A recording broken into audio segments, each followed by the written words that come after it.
Hi, it's Andrew Larratt from Sport Australia, and I'm here with Professor Claire Hanlon from Victoria University, and we're going to have a little bit of a discussion around the Women in Sport Advisory Group.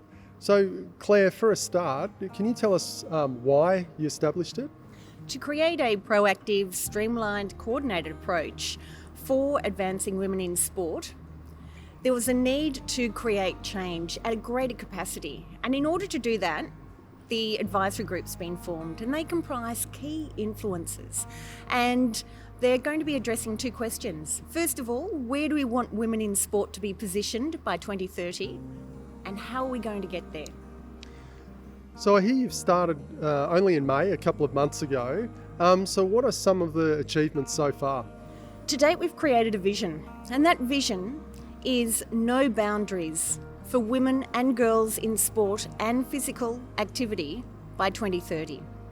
We've already established priorities that we're testing, and we're testing these in the industry at the moment.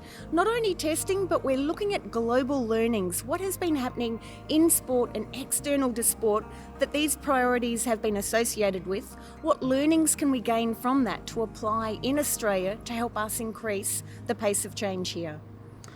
So looking forward the next 12 months, what are some of the priorities? What are you actually going to do?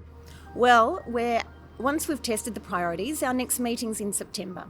And what we'll be doing in September is confirming those priorities and then looking at a collective approach across organisations, across sport and across other industries as to how we can actually achieve these priorities, what strategies are required.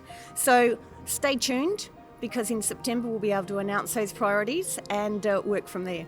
Brilliant. Thank you, Claire. I think it's a sensational extra effort that you're giving into making progress in this space. So thank you so much for joining us.